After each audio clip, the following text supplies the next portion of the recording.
Bon, bienvenue à tous. Isabelle Cornu, je suis la directrice générale adjointe du CETI.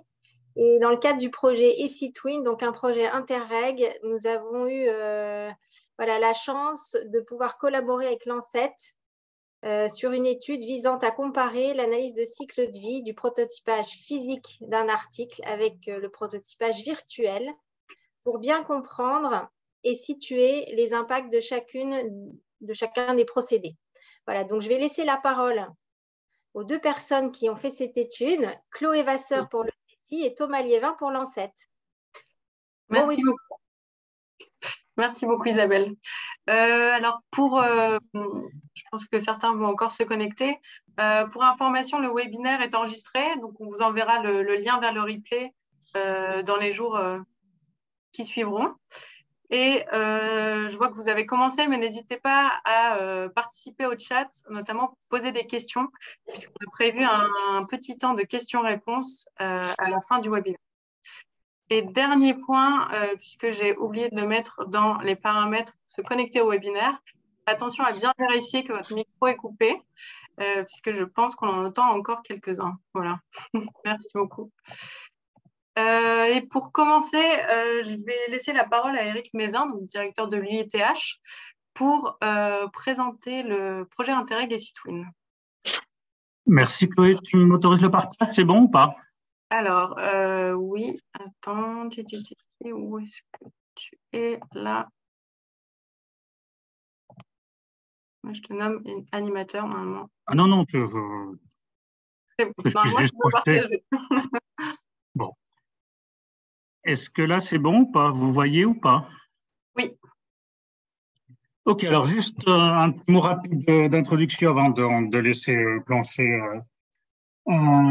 Chloé et Thomas. Donc, bonjour à toutes et à tous. Nous devrions être au summum des participants à peu près 85, ce qui est un très beau score aujourd'hui. Bien évidemment, on a des participants de la région Hauts-de-France et de Belgique, puisqu'on va voir que c'est un projet transfrontalier. Mais j'ai noté qu'on avait aussi des entreprises et des partenaires présents en région parisienne, en Normandie, dans le Grand Ouest, en Auvergne-Rhône-Alpes, jusqu'à Marseille, si elle se connecte. Et ça nous fait très plaisir que ça déborde un petit peu le cadre administratif de notre projet. Donc, juste un petit mot sur ECTwin, donc un projet sur l'éco-conception, l'innovation et l'éco-conception dans le textile et dans le bois. Un projet ce qu'on appelle transfrontalier, c'est-à-dire qu'on a une partie de financement qui viennent d'Interreg, donc du FEDER, et pour cela, ça finance les acteurs, donc comme vous verrez sur la carte, d'un grand quart nord de la France, de la Wallonie et de la Flandre pour ce qui est de la Belgique. Ah, c'est pas le bon PowerPoint. Donc, juste pour citer les partenaires du projet, donc Celabor, qui est notre chef de file, qui est un laboratoire textile, d'analyse à la fois textile et autres industries en Belgique. Centex-Bel, c'est le centre technique du textile en Belgique, un petit peu l'équivalent de notre IFTH en France. L'ANSET, l'école d'ingénieurs, Thomas tout à l'heure va intervenir au titre de l'ANSET. Fedustria, c'est la Fédération belge du textile et du bois. Donc UITH, c'est pas le bon logo, donc dont je suis le délégué général, donc c'est l'association des entreprises industrielles pour la partie nord de France. L'Université libre de Bruxelles, qui a une expertise dans l'économie de la fonctionnalité. Wood.be, qui est le centre technique du bois en Belgique. Et il manque le logo, désolé, c'est pas la bonne slide, de nos amis du CETI, évidemment. Les principaux acteurs ne sont pas là. En partenaire associé, on a le CD2E, qui est un pôle de compétitivité sur tout ce qui va être environnemental dans les Hauts-de-France. FIBois, qui est l'organisation de toute la filière bois en Hauts-de-France. Et alors, pareil, c'est pas le bon logo, Euramatérials, notre pôle de compétitivité, textile et matériaux. Et donc, tout ce projet est financé par des fonds Interreg. Juste pour vous dire nous avons démarré ce projet en 2017, donc ça remonte un petit peu, ancienne. Et je dois dire qu'à l'époque, on était un petit peu précurseur parce que, bien évidemment, aujourd'hui, dès qu'on parle d'éco-conception, c'est un petit peu général et on a beaucoup de nos entreprises, fort heureusement, qui se penchent pour mettre en place l'éco-conception notamment dans leur collection, dans leurs projets, leurs produits. Mais en 2017, je peux vous dire qu'on était un petit peu montré du doigt quand on parlait d'éco-conception. mais la réalité nous a dépassés. Donc, simplement, quelques informations sur qu'est-ce qu'on entend par développer l'éco-innovation, donc l'éco-conception des produits. Moi, je noterai juste, puisque je pense qu'elle va intervenir tout à l'heure, Kiabi, dans un article de presse il y a quelques mois, ou à peine un an ou deux, avait annoncé que toute sa collection serait éco-conçue de mémoire à partir de 2025. Peut-être qu'elle pourra nous le repréciser tout à l'heure, mais pour ça, c'est pour dire que voilà, l'éco-conception aujourd'hui, c'était devenu presque une banalité, mais encore une fois, à l'époque, c'était des précurseurs. L'économie de la fonctionnalité, on commence un petit peu à en parler dans notre filière du textile et de l'habillement, donc s'intéresser plutôt à l'usage du produit qu'à son achat pur et dur. Et puis, notre objectif, c'est d'organiser des démonstrateurs. La présentation webinaire que vous allez avoir dans quelques minutes est un des démonstrateurs que nous allons lancer. Juste quelques enjeux à l'époque du lancement du projet, mais qui sont devenus aujourd'hui monnaie courante, donc conquérir plutôt de nouveaux marchés à partir de produits bien sûr éco-friendly, sensibiliser le grand public notamment à toute cette production made in France ou made in Belgium pour nous dans le textile et dans le bois, lié création évidemment et développement durable, tout le thème du recyclage dont on parle de plus en plus et de façon importante dans notre filière, et bien sûr économie, on l'a dit, de la fonctionnalité. Juste encore un mot pour dire, je vous laisse parcourir rapidement, l'objectif, encore une fois, c'est pour les ACV. Juste pour dire, pour montrer un petit peu, puisque notre projet est en train de se terminer, en tout cas se terminera le 31 décembre prochain, 2022. Donc voilà quelques actions que l'on a montées. Et simplement pour concrétiser les choses, j'ai noté 5-6 démonstrateurs. Donc la finalité, c'est d'aboutir à un démonstrateur. On a par exemple, on est en train de finaliser la constitution d'une base de données des savoir-faire textiles en France et en Belgique. Ça n'existe pas encore. Si on veut développer le circuit court, encore faut-il savoir où on peut piocher dans des compétences, dans des savoir-faire pour toute la filière textile. Donc on est en train de la finaliser. Nous avons lancé une plateforme autour d'une marque collective qui s'appelle Circular Hotel Interior, une plateforme de produits éco-conçus pour la chambre d'hôtel. On avait trouvé que la chambre d'hôtel, c'était un peu le lien commun entre le textile et le bois. Et donc, il y a une présentation qui a été faite au dernier Équipe Hôtel à Paris. Nous avons, avec nos amis de l'ANSET, mené des enquêtes sur la durabilité du vêtement. Et ces enquêtes sont en train de se transformer en un projet de normes au niveau du BNIT en France et de l'AFNOR. Donc, non pas une norme sur la durabilité des articles, mais sur les moyens de contrôler la durabilité d'un article, les moyens objectifs, les critères objectifs de durabilité des articles, notamment dans le vêtement. Et puis, nous avons également, ce dont on parlait avec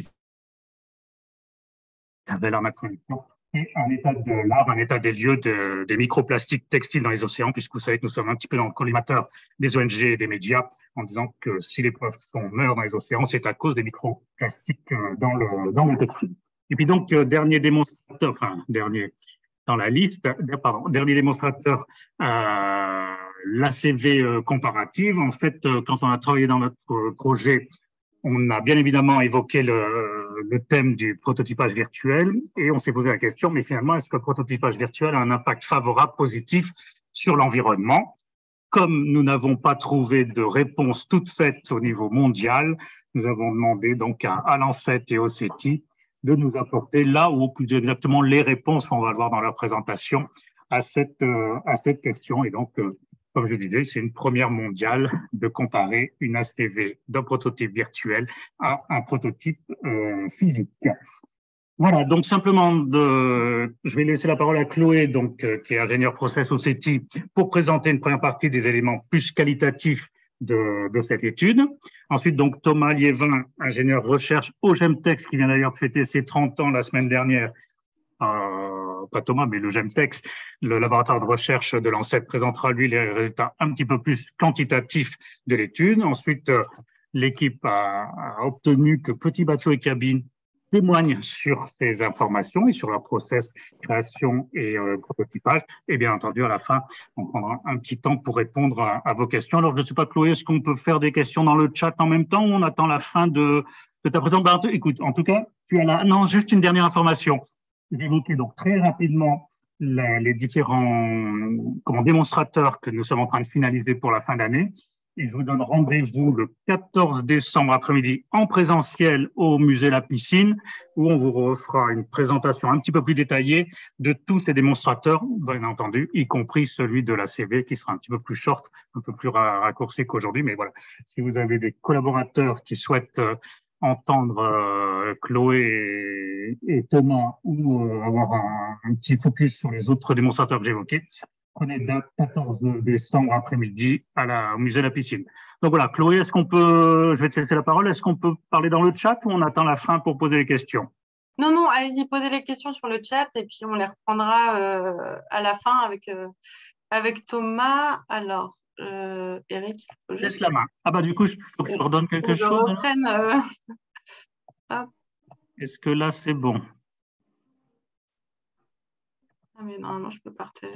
Il aurait mieux que ce soit bon. Oui, c'est bon. Et je vais juste présenter. Voilà. Est-ce que tout le monde peut voir mon écran?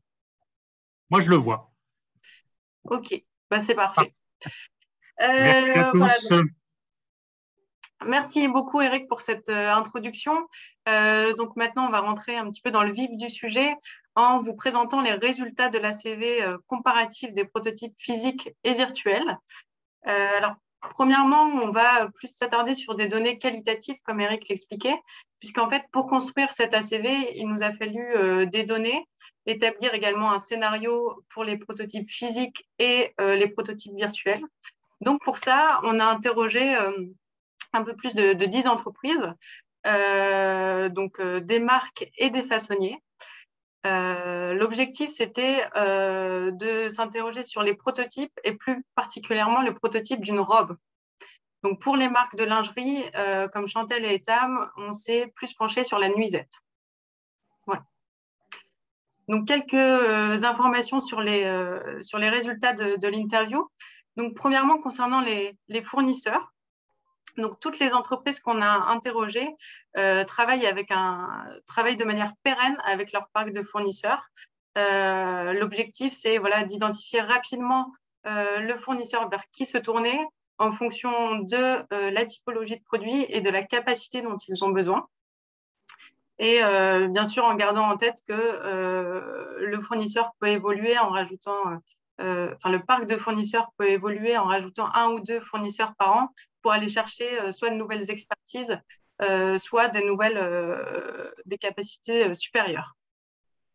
Donc, pour la majorité des entreprises qu'on a interrogées, leur parc de fournisseurs se situe à 90% en Asie, donc bien sûr Inde, Chine, Bangladesh, et le reste, donc, proche import avec le Maghreb, le Portugal, la Belgique. Un autre point qui est intéressant à soulever au niveau des fournisseurs, c'est la mise en compétition des façonniers pour le prototypage. Puisqu'en fait, les marques ont l'habitude de demander le même prototype à plusieurs fournisseurs pour ensuite sélectionner celui qui correspond le mieux à leur cahier des charges et donc continuer la production de masse avec cette usine. Pour 50% des entreprises qu'on a interrogées, la mise en compétition se fait avec 2 fournisseurs et pour certaines entreprises et certaines typologies de produits, ça peut monter jusqu'à 5 fournisseurs en compétition. Pour le nombre de prototypes, alors il a été difficile ici d'établir une généralité puisque ça dépend beaucoup du processus de l'entreprise, même si, vous allez le voir après, on a réussi à établir un scénario, mais certaines entreprises ont plus d'exigences. Donc, on a pu établir un nombre minimum de prototypes à 2 et qui peut monter à plus de 10 prototypes, voire bien plus que 10 prototypes. Et une moyenne qu'on a établie à 8 prototypes. Concernant la fin de vie des prototypes, alors tous sont stockés pour une durée minimum légale dans le cas où il y aurait des retours clients, notamment le dernier prototype, le pre-production sample, puisque ça permet de revenir parfois sur le prototype et vérifier, refaire des tests pour vérifier s'il y a eu des problèmes ou pas.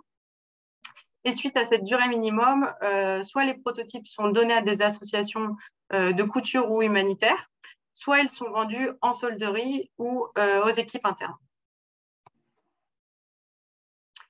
Lors de mes interviews avec les marques, on a également échangé sur les problématiques qui étaient liées aux prototypes physiques. Donc, voici celles qui sont ressorties majoritairement. Premièrement, bien sûr, il y a la problématique concernant l'excédent d'échantillons et de transport. Beaucoup m'ont expliqué que les équipes, en tout cas avant, ne prenaient pas en compte l'impact environnemental de la production de leurs prototypes. Mais voilà, ça commence à changer. C'est une problématique qu'ils adressent petit à petit. Et l'idée, bien sûr, c'est de consommer moins, mais mieux. Et également, concernant le transport, donc pour 6 entreprises sur 11, le transport des prototypes s'effectuait de manière aérienne, avec un avion. Et pour le reste, donc ça se fait soit par bateau, soit certaines marques expliquaient qu'elles ont rapproché des équipes en fait proches de leurs usines pour limiter les transports. La deuxième problématique évoquée concerne la lenteur du processus, puisque pour le développement d'un prototype, ça prend plusieurs mois entre l'envoi du cahier des charges, la production d'un premier prototype, l'analyse, le renvoi, etc. Donc, c'est une problématique assez récurrente. 8 entreprises sur 11 l'avaient évoqué lors des interviews. Ensuite, il y a une communication qui peut être parfois complexe de par les nombreuses parties impliquées dans le processus de prototypage et puis parfois une interprétation qui est faite par les fournisseurs. Ensuite, il y a des problèmes des problématiques qui ont été identifiées pour les coûts. Alors ça, c'est plutôt les façonniers ou les marques qui possèdent des ateliers qui m'en ont parlé, puisque bien sûr, ce sont les premiers témoins de ces coûts qui sont engendrés par ces nombreux prototypes. Et enfin, parfois une absence de cohérence entre le dessin et le prototype, c'est-à-dire qu'il existe parfois des décalages entre l'idée perçue par le styliste et le rendu réel du produit. Donc, ça implique un abandon de plusieurs modèles lors de la première réception, lors de plusieurs prototypes. Voilà, et en discutant avec les entreprises qui ont implémenté un processus de prototypage virtuel, on s'est rendu compte que ça permettait de régler, le prototypage virtuel permettait de résoudre les problématiques qui ont été évoquées par le prototypage physique. Donc, par exemple, le digital permet un gain de temps, puisqu'au lieu de développer un prototype physique en plusieurs semaines, là, le prototypage virtuel peut être élaboré en plusieurs heures, voire en plusieurs journées. Le digital permet aussi un accès à une mode davantage durable, puisqu'on réduit le nombre de prototypes physiques et donc la matière. Et on limite les envois, et comme je vous l'expliquais plus tôt, qui sont de manière majoritaire aériens. Ensuite, il y a une amélioration de la communication, puisqu'il n'y a plus de place à l'interprétation. On a le rendu du modèle qui est effectué sur l'ordinateur et le fournisseur peut le voir. Et enfin, une baisse des coûts de développement. Bien sûr, on a évoqué également les freins qui sont liés à l'implémentation des outils numériques. On en a identifié 3 principaux. Alors, il y a quelqu'un qui a son micro d'activer. Voilà, merci. Donc, on a identifié 3 freins principaux. Le premier, ça va concerner la technologie, puisque malheureusement, les outils, pour l'instant, ne permettent pas de traiter encore, on va dire, de manière efficace certaines matières. Et il y a des problématiques également au niveau de la rigidité des avatars. Donc, typiquement, pour les marques de lingerie, le poids du sein n'est pas pris en compte. Le deuxième frein concerne l'humain, puisqu'on le sait, c'est difficile de faire évoluer les métiers. Donc, il y a un gros travail de change management et un travail de pédagogie qui est nécessaire. Et d'ailleurs, on compte sur cette étude pour essayer de faire avancer les pensées. Et enfin, bien sûr, le troisième frein, c'est le budget, puisqu'il y a des coûts importants à prendre en compte au niveau des licences et puis des formations des équipes. Voilà, donc comme je vous l'expliquais au début, l'objectif de ces interviews, c'était notamment aussi d'établir un scénario pour le prototypage physique et le prototypage digital. Donc ici, je vais commencer par le prototypage physique. Donc le processus commence avec le Trends Lab et les chefs de produits qui vont donner leurs besoins commerciaux et les tendances par période à la styliste qui va pouvoir dessiner le croquis global. Puis le modéliste va effectuer le barème et le croquis à plat. Dans certaines entreprises, le patronage. Toutes ces informations vont être réunies dans la fiche technique qui va être envoyée aux fournisseurs par les acheteurs ou les chefs de produits. Et là, on va rentrer dans un processus de production et d'échange entre la marque et le fournisseur. Donc, on va avoir un premier prototype, le first sample, qui est aussi appelé relecture parfois, qui va être produit. La marque va soit le valider et passer à la prochaine étape, soit va demander une ou plusieurs rectifications. Donc, lorsqu'il est validé, on passe au jeu de taille. Donc, 3 size sets sont envoyés par le fournisseur. Encore une fois, s'ils ne sont pas validés, alors il y aura une ou plusieurs rectifications. Si ces 3 prototypes sont validés, alors un dernier prototype est fait, c'est le pre-production sample. Encore une fois, il peut être rectifié plusieurs fois. Et alors, malheureusement, je ne sais pas pourquoi ça coupe mon écran. Mais lorsqu'il est validé, normalement, on passe à la production de masse.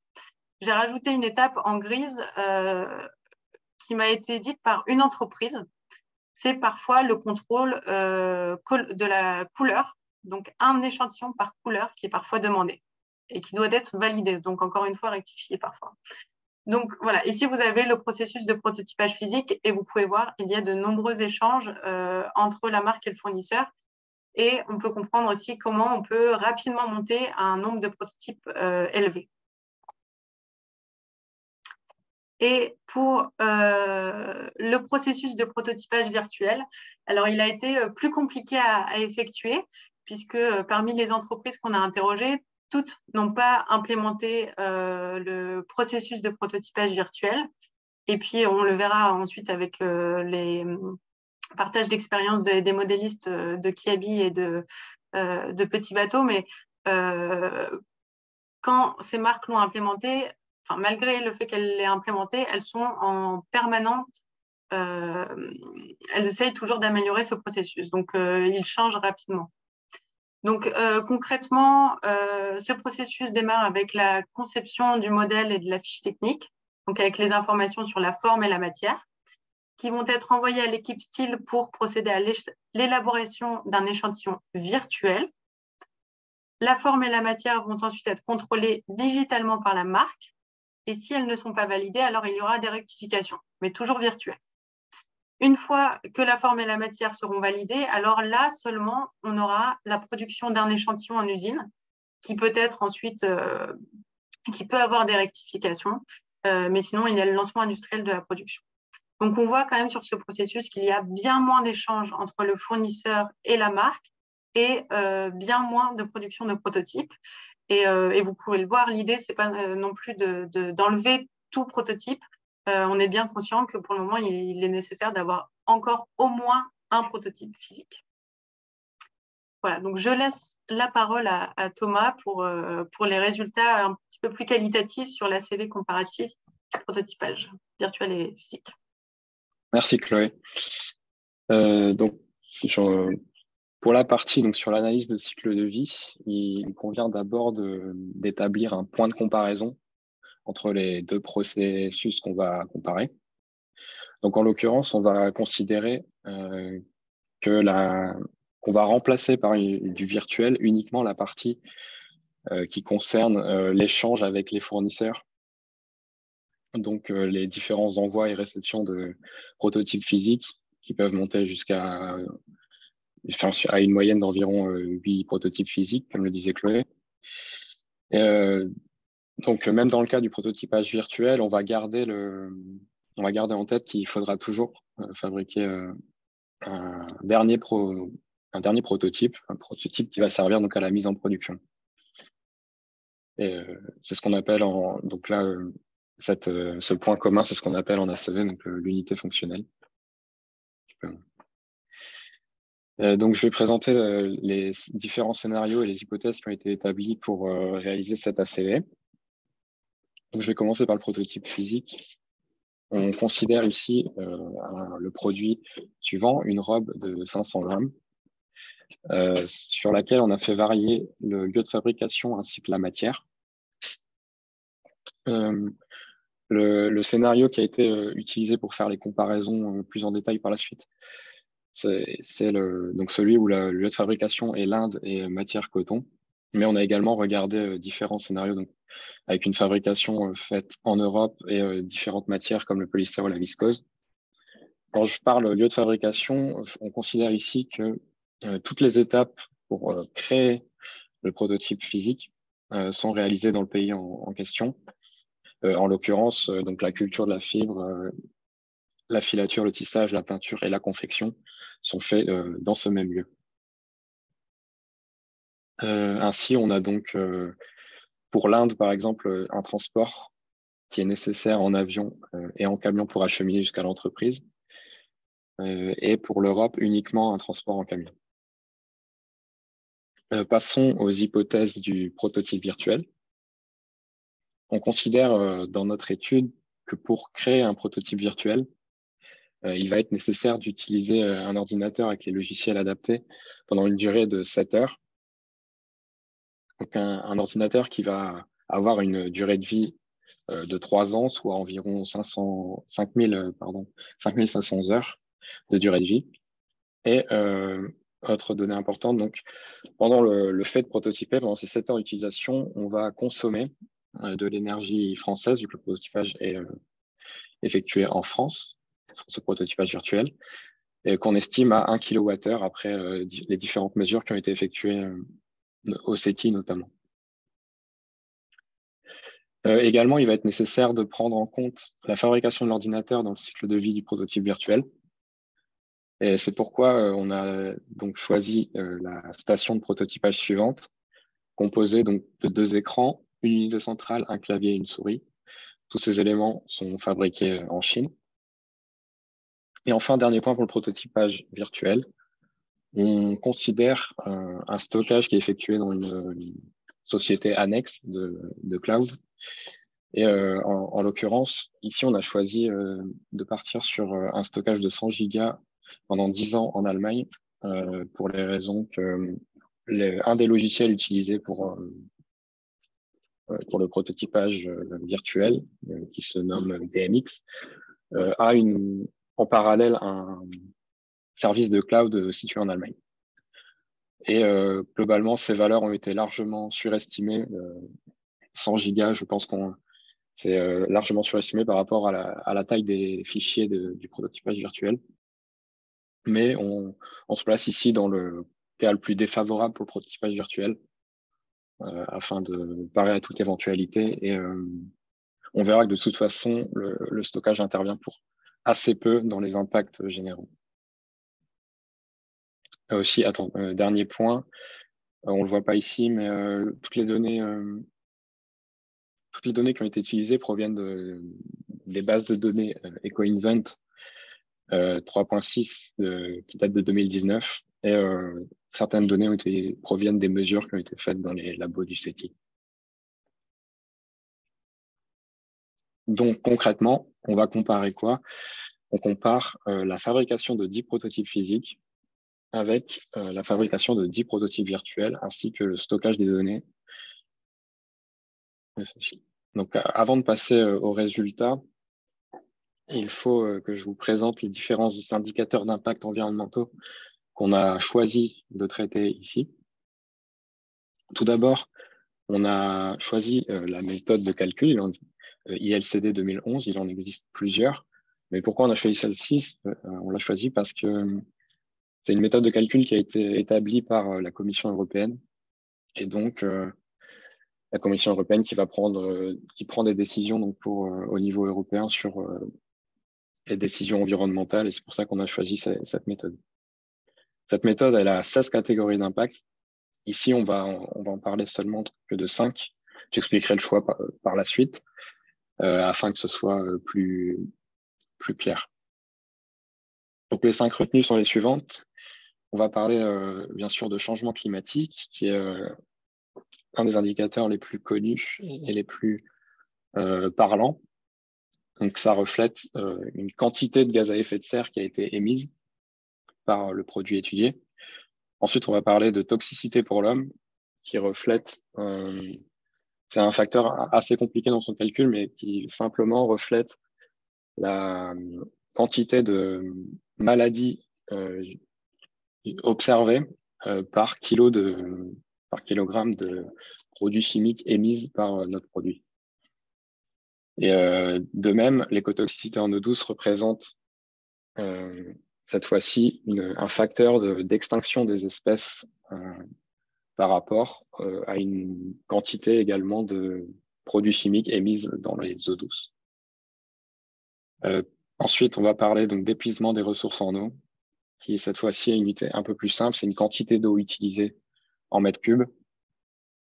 Et pour finir, on va parler donc de l'épuisement des ressources minérales et fossiles, qui reflète la quantité de matière utilisée par rapport à la quantité de matière disponible sur Terre. Et donc, c'est un facteur qui fait intervenir la rareté des différents matériaux sur la Terre et qui fait intervenir également les différents risques de pénurie de certains éléments. Donc, voici un premier graphique pour présenter des résultats assez généraux.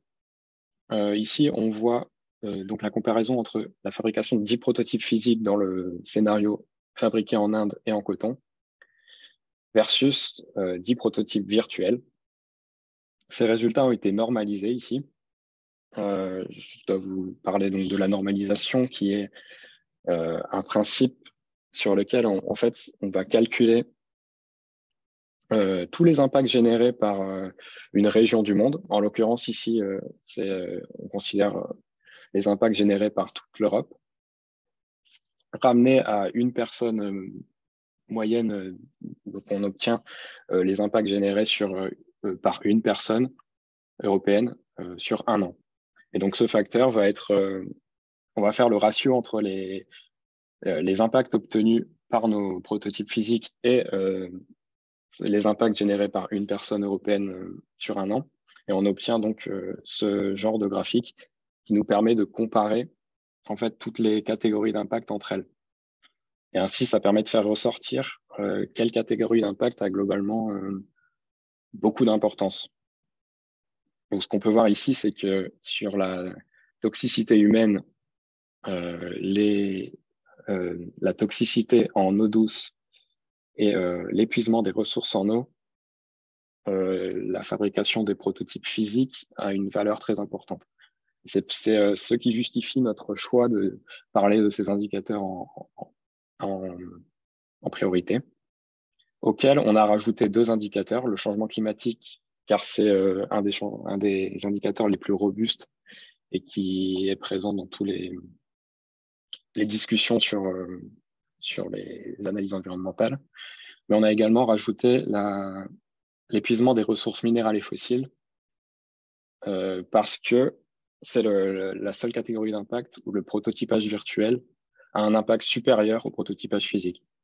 Et même si on ne peut pas bien le voir ici, ça sera détaillé par la suite. Donc ici, on a une vue un peu différente des résultats. Sur ce graphique, on va se baser donc sur le prototypage physique fait en Inde en coton, qui est donc représenté en bleu sur ce graphique, donc à 100% sur chaque catégorie d'impact. Et on va comparer les autres scénarios à ce prototypage physique en particulier.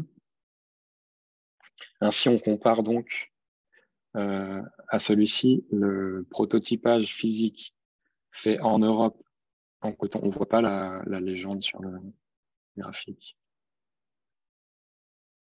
Je ne sais pas. C'est coupé, c'est un peu embêtant. Attends. C'est l'enjeu. On va faire. l'affichage, comment tu avais fait tout à l'heure?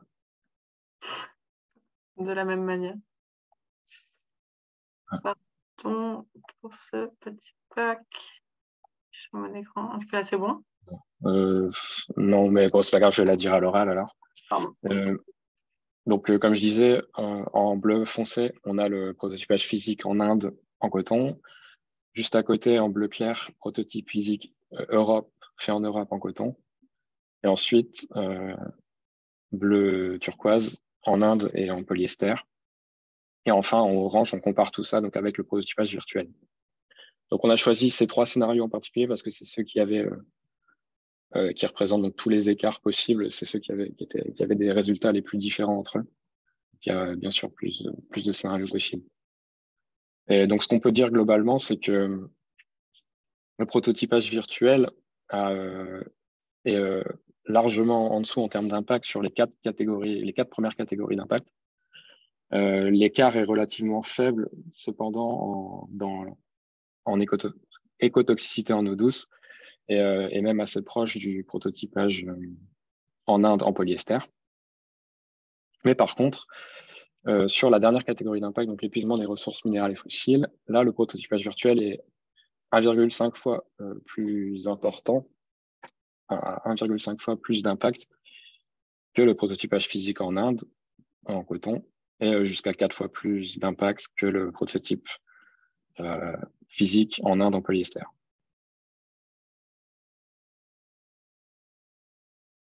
Donc maintenant, on va parler des différentes étapes et savoir un petit peu quelles sont les étapes les plus importantes de chaque prototypage et celles qui ont le plus d'impact sur l'environnement. Donc, je vais commencer par le prototypage physique. Donc là, on parle uniquement du prototypage physique et on va considérer le cas ici du prototypage physique coton confectionné en Inde.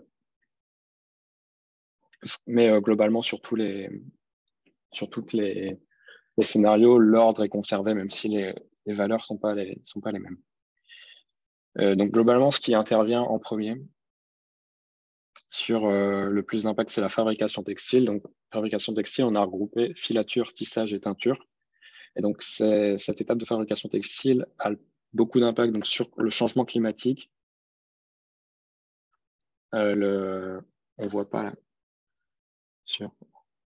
Sur l'épuisement des ressources fossiles et minérales, donc le graphe en bas à gauche, et sur le graphe en bas à droite, sur l'écotoxicité en eau douce.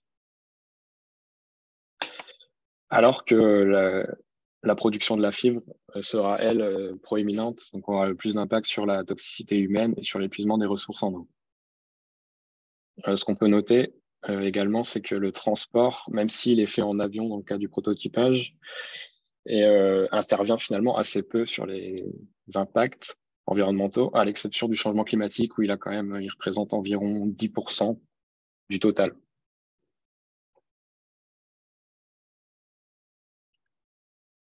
Donc maintenant, on va passer au cas du prototypage virtuel.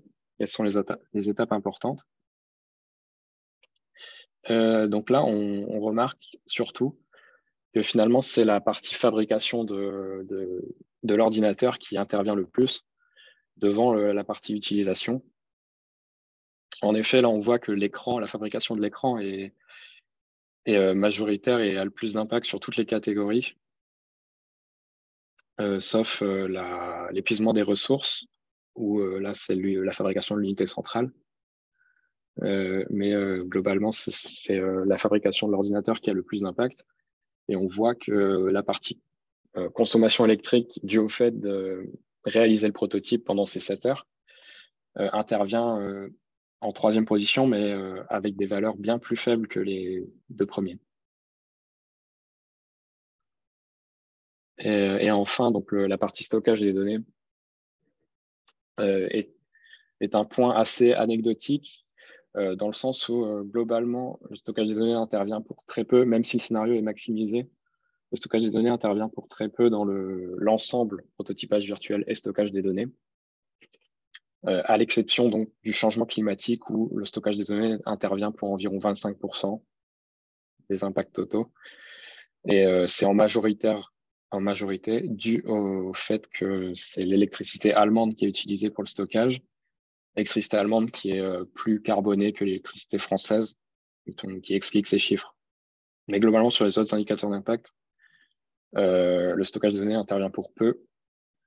On peut noter quand même que pour l'épuisement des ressources, c'est la partie infrastructure des serveurs qui intervient en majorité, contrairement aux autres où c'est l'électricité allemande. Dernier point de cette présentation, on va faire une sensibilité sur le nombre de prototypes virtuels. Donc, c'est-à-dire que comme les différents scénarios sur le prototypage virtuel sont pas établis de la même façon pour toutes les entreprises, il a été décidé de regarder un peu jusqu'à combien de prototypes virtuels on peut aller pour avoir un impact aussi élevé que le prototypage physique. Et donc, comment lire ce graphique ici? Ce premier graphique parle uniquement du changement climatique. On verra les autres après. Et donc, il se lit comment? En abscisse, on fait varier le nombre de prototypes virtuels de 10 à 200 prototypes virtuels. Et on a donc en ordonnée les gaz à effet de serre émis pour ces prototypes virtuels. La courbe à regarder, donc c'est la droite noire qui donc augmente les gaz à effet de serre augmentent donc avec le nombre de prototypes virtuels, ce qui est logique. Et on a indiqué donc sur ce graphique plusieurs seuils qui correspondent donc aux différents scénarios du prototypage physique. Ici, on voit que, par exemple, premier point important, si la fabrication de 80 prototypes virtuels va émettre autant de gaz à effet de serre que la fabrication de seulement 10 prototypes physiques réalisés en Europe en coton. Et dans le cas le plus extrême, on a 190 prototypes virtuels qui vont émettre autant de gaz à effet de serre que 10 prototypes physiques en coton réalisés en Inde. Donc, de la même manière, on a fait le même exercice sur les autres indicateurs. Ici, la toxicité en eau douce. Et cette fois-ci, les chiffres sont un peu moins marquants. L'écart est un peu moins prononcé. En effet, 17 prototypes virtuels vont avoir une écotoxicité en eau douce équivalente à 10 prototypes réalisés en Inde en polyester.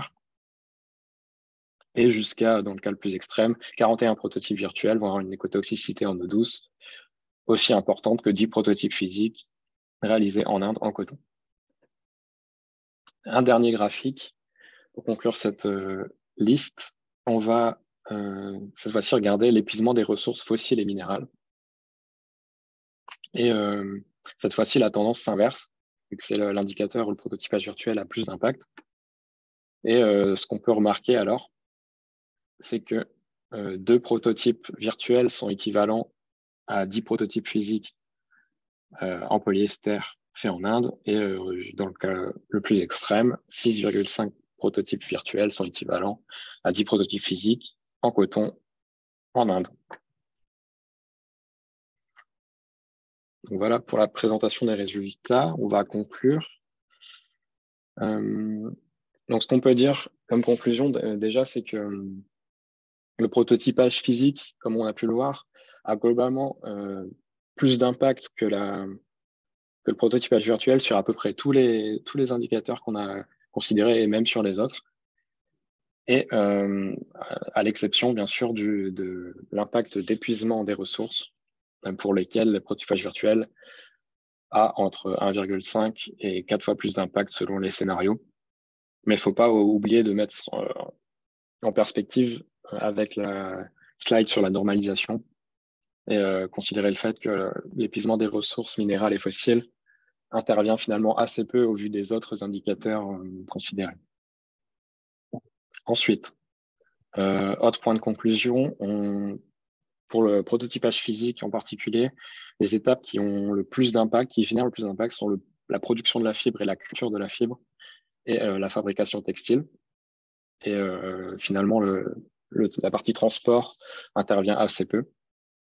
ce qui peut être contre-intuitif. Et enfin, pour la partie prototypage virtuel, c'est vraiment la partie fabrication qui a le plus d'impact et non pas la partie utilisation. On peut émettre quelques limites quant à cette étude. D'abord, il faut savoir que c'est des données globales qui ont été utilisées majoritairement, c'est-à-dire que c'est des données qui représentent la fabrication en Inde moyenne, c'est-à-dire qu'on a les impacts qui sont moyennés sur tout le pays et ça pourrait ne pas représenter certains cas particuliers où une entreprise utilise passe par un fournisseur qui est, par exemple, certifié et qui génère moins d'impact que la moyenne. Ensuite, une autre limite serait sur le scénario de notre prototypage virtuel, qui manque encore, qui aujourd'hui n'est pas optimisé du fait que c'est quelque chose d'assez nouveau pour les entreprises, et donc qui pourrait être amélioré par la suite. Et ensuite, un dernier point de limite serait la robustesse des indicateurs. En effet, tous les indicateurs n'ont pas la même robustesse. Le changement climatique, par exemple, est réputé comme un indicateur plutôt très robuste, mais tous ne le sont pas autant. Donc, c'est à prendre en considération. Donc, voilà pour les résultats de la CV. Je vous remercie pour l'attention et je vais repasser la main à Chloé. Juste peut-être, Chloé, il y a des petites questions techniques à toi et à Thomas avant peut-être de laisser la parole au témoignage de Kiabi et de Petit Bateau. Donc, c'est Issam de Chantilly de Texera. Et une question sur les impacts sur les ressources naturelles, Thomas. Issam, Oui. est-ce que vous êtes là?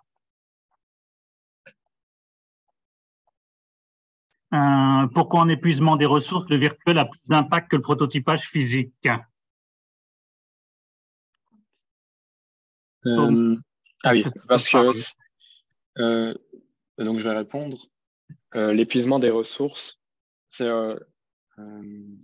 pas épuisement des ressources uniquement, c'est épuisement des ressources fossiles et minérales. C'est un facteur qui prend en compte la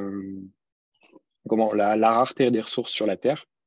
Et donc, on sait que la fabrication d'ordinateurs utilise beaucoup de matériaux rares, de minerais rares. Et ce sont ces éléments qui augmentent le score sur cet indicateur du prototypage virtuel par rapport au prototypage physique. Et pour rester sur la partie technique, Elsa Huet demande si l'équipement informatique des équipes est pris en compte dans le prototypage physique. Alors, non, il n'est pas pris en compte. On a considéré ici que dans tous les cas, dans les deux cas, il y a un équipement informatique de base qui est dans les entreprises pour les deux scénarios.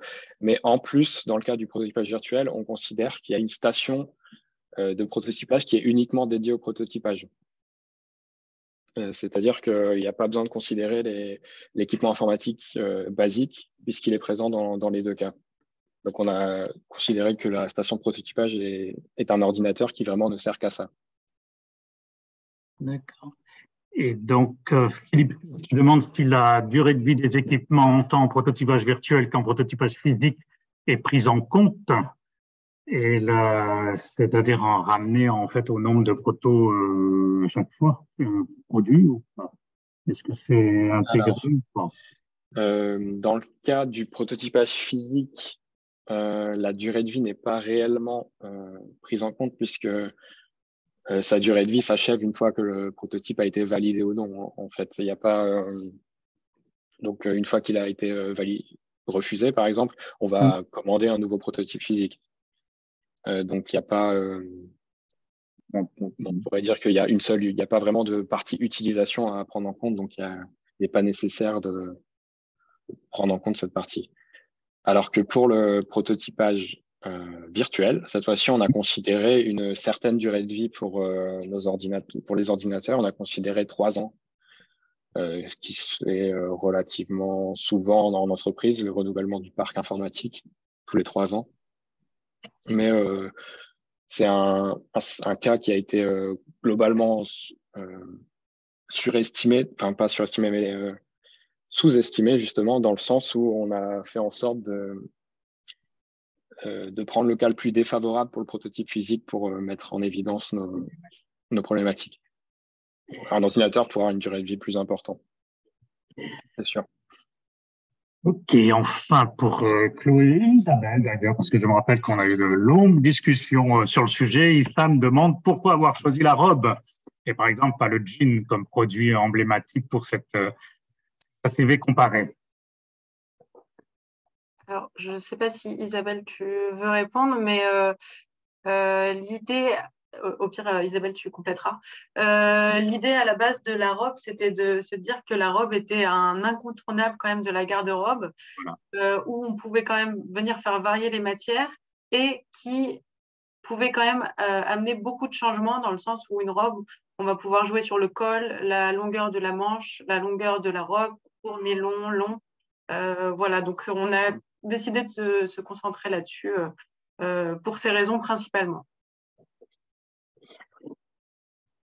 Oui, c'est exactement ça. Il fallait faire un choix. On avait du temps et du budget pour faire l'étude sur une famille de produits. Et on s'est dit que la robe, en fait, elle couvrait un grand nombre de produits. Parce que finalement, une liquette, c'est presque une chemise. Une robe, c'est presque une nuisette, etc. Donc, ça couvre un grand nombre de produits. Et donc, ça nous semblait intéressant d'aller sur ce type de produit où il y a beaucoup, beaucoup de fantaisie. Merci à tous. Chloé, je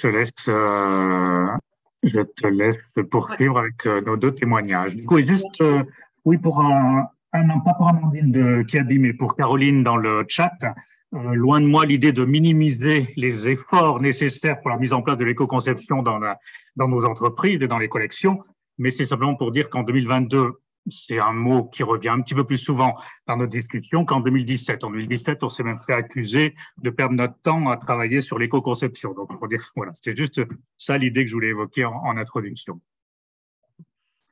Merci. Oui, je te laisse la parole.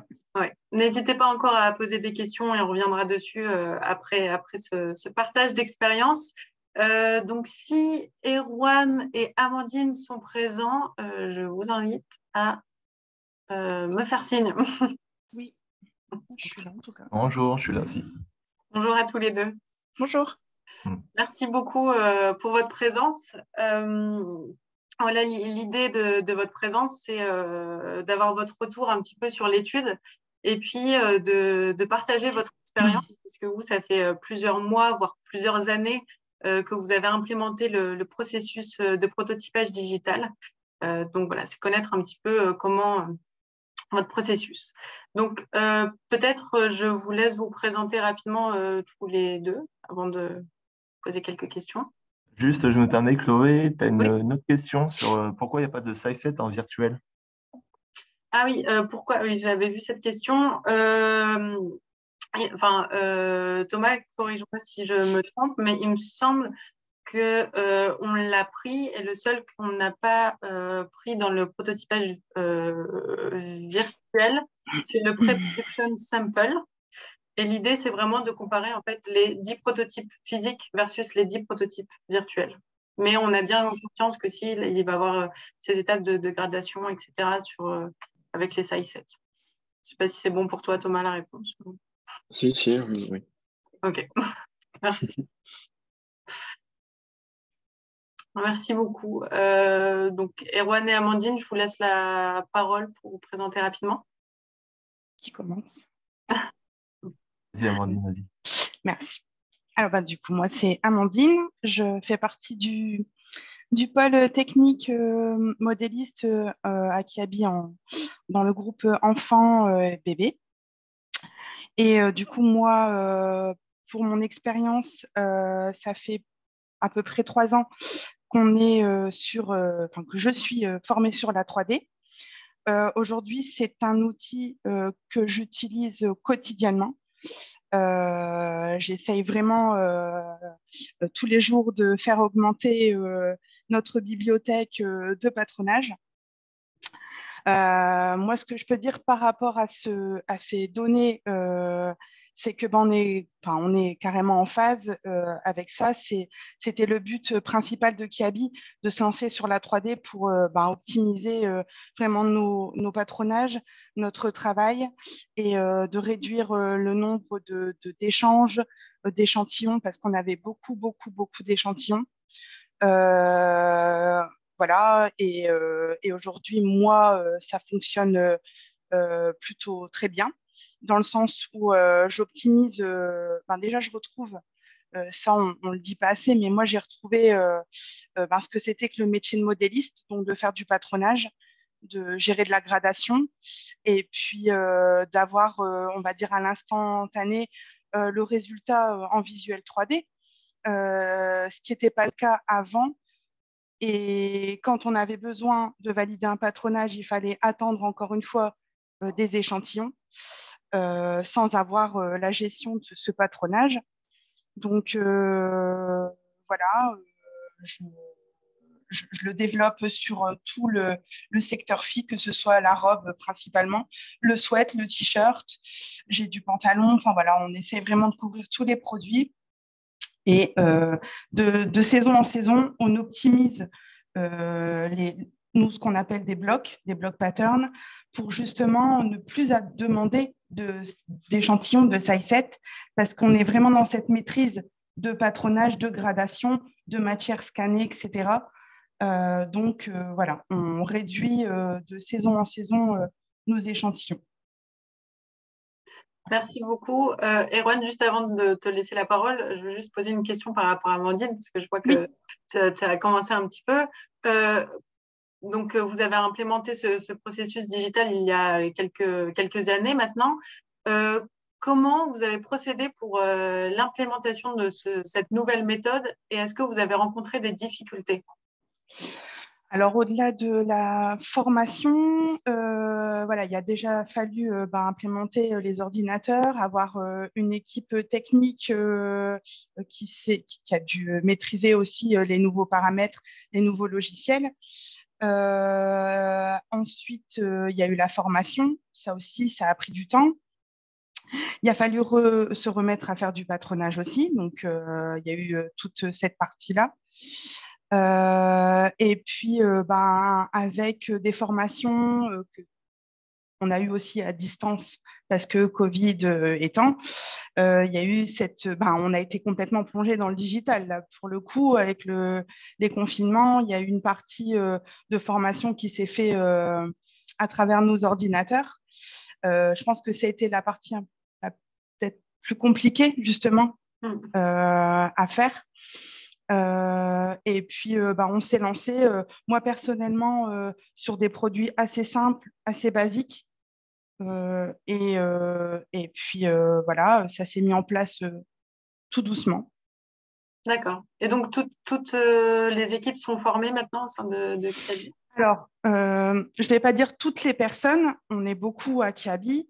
Par contre, dans chaque pôle, que ce soit enfants, bébés, femmes, il y a encore des sous-sections en femmes, il y a la grande taille par exemple. En hommes, lingerie, on a de plus en plus d'experts. En tout cas, il y en a dans tous les domaines, dans tous les secteurs. Tout le monde n'est pas formé, mais il y a de nouvelles recrues, on va dire, tous les ans. Ok, très bien. Merci beaucoup, Amandine. Erwan, je me tourne vers toi maintenant. Est-ce que tu peux te présenter et puis éventuellement présenter un petit peu où vous en êtes sur le digital côté 3D chez Petit Bateau? Et donc Erwan, modéliste chez l'enfant, mais maintenant je suis à 100% depuis 2 semaines, à 100% sur la 3D, donc comme Amandine, j'ai l'impression. On marche vraiment comme elle, j'ai l'impression, pour les échantillons. Donc nous, échantillons, c'est des choses qui viennent pour les commerciaux après la validation de prototypes. Donc pour l'instant, on est dans cette optique-là, à remplacer ces échantillons qui sont nombreux et coûteux. Et notre but, ce serait bien sûr d'avoir les petits prototypes comme on vient de parler, plus les size 7, qui est un essayage virtuel qui peut être vraiment intéressant pour tout le monde. Pour nous, on est, je crois, je ne connais pas le chiffre exact, mais on est 17 dans l'entreprise à avoir le programme 3D. On a l'équipe style et l'équipe modéliste qui sont pourvus donc de ce programme. Je ne sais pas trop quoi rajouter. Une question qu'Amandine. Comment vous avez procédé pour l'implémentation de cette nouvelle méthode et est-ce que vous avez fait face à certaines difficultés que vous avez dû surmonter? Donc oui, ça fait exactement comme Amandine, ça fait 3 ans qu'on est sur la 3D. Je n'ai pas dit, mais on est à peu près à 70% de la virtualisation de nos produits, de notre collection. Notre but, bien sûr, c'est 100%. Et nous avons beaucoup de problèmes sur le tricot parce que c'est dur. On a des solutions, mais c'est très long.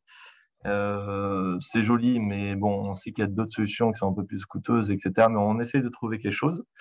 Et aussi l'acceptation des commerciaux sur la 3D parce qu'on réalise des choses, mais ils ont la 3D plus des photos et ils préfèrent les photos shooting pour l'instant. Ce n'est pas encore assez joli pour eux. Il y a ça. Et l'acceptation comment dire non, pardon, plutôt la sensibilité de chacun, faire pousser la sensibilité de chacun, c'est-à-dire le regard sur la 3D, parce que c'est quand même nouveau pour beaucoup de personnes chez nous. Donc, essayer d'avoir quelque chose de plus en plus accepté par tout le monde et comment rendre attractif un proto virtuel. Voilà. Ok. Bah, très bien. Merci beaucoup à tous les deux pour votre partage. Je ne sais pas si vous avez quelque chose à rajouter, sinon on peut passer aux questions-réponses s'il y en a eu des nouvelles. Je vais juste rajouter sur le bénéfice. J'en ai pas parlé, donc c'est quand même une visualisation du volume qui se fait donc par le styliste et modiste en même temps, qui est très intéressant. Comment dire, on peut voir en direct, on peut changer en direct aussi les volumes. On peut tout valider pour après renvoyer un nouveau prototype virtuel. Et bien sûr, après validation, quand ça passe chez tout le monde, on peut enfin demander le prototype physique. Voilà, merci. Merci beaucoup à tous les deux. Alors, il y a une question dans le chat, Chloé, pour nos deux interlocuteurs. Est-ce que vous avez eu des impairs sur des développements en virtuel au niveau de l'enfilage, par exemple sur le baby, une fois le proto physique essayé? Oui, alors, effectivement, quand on fait de la 3D, surtout en enfant et en bébé, effectivement, il y a le souci de l'enfilage, il y a les passages de tête, les ouvertures, les anses. On essaye non, on se garde de faire, d'être vigilant en fait là-dessus. Les logiciels 3D ont des systèmes de visualisation de pression, de tension matière. Après, on connaît la plupart de nos matières.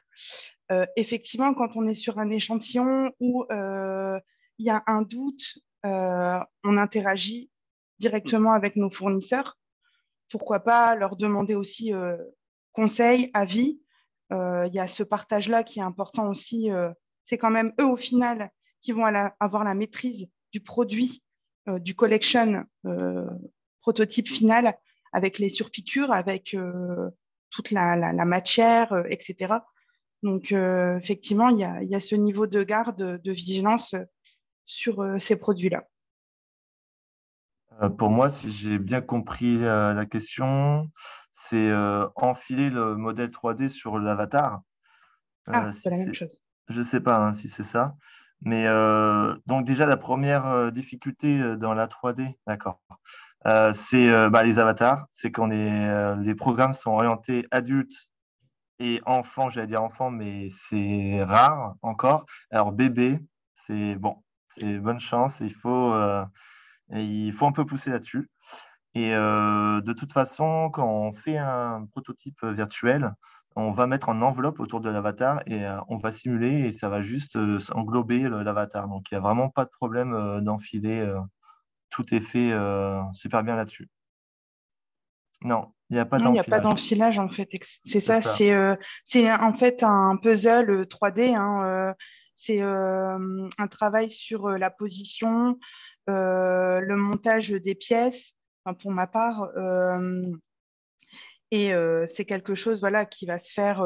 Il n'y a pas d'histoire d'enfilage sur la 3D. Après, il y a un jeu de positionnement aussi. On a une prise en main sur le vêtement qu'on peut positionner, qu'on peut ajuster comme quelqu'un qui va s'habiller. Donc, c'est quand même bien pensé.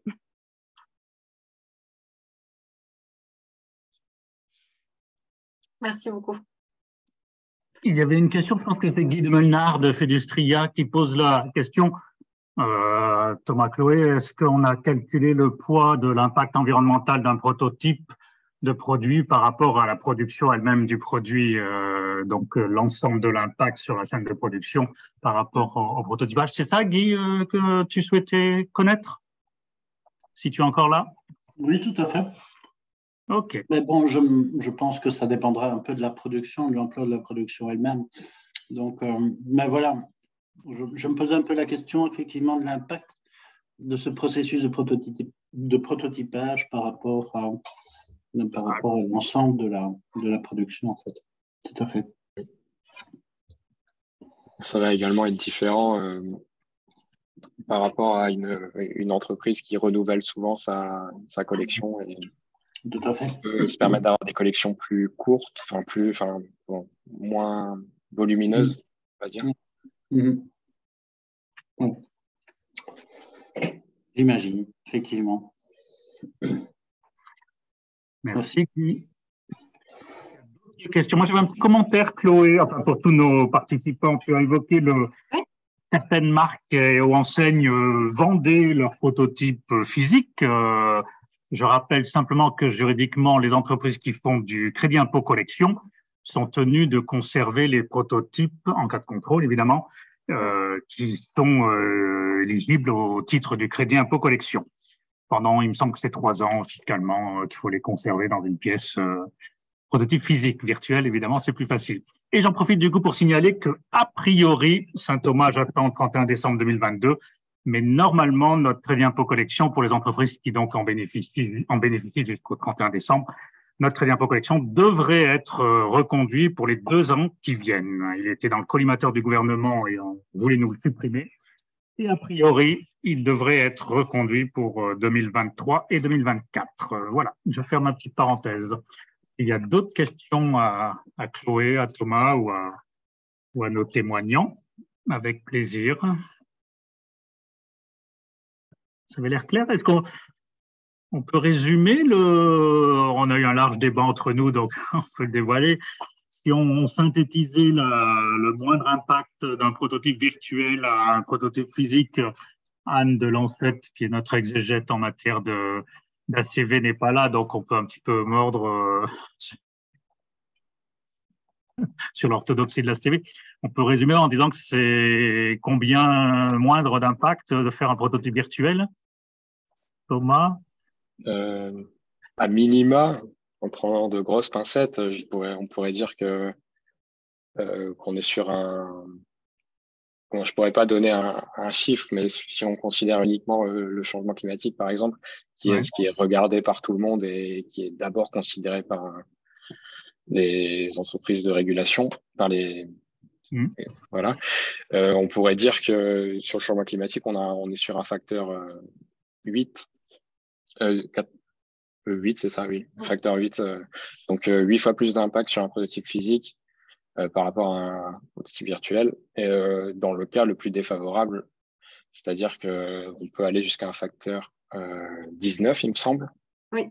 Dans le cas où on est donc un prototypage physique qui est effectué en Inde, en coton, qui est quand même un cas très classique.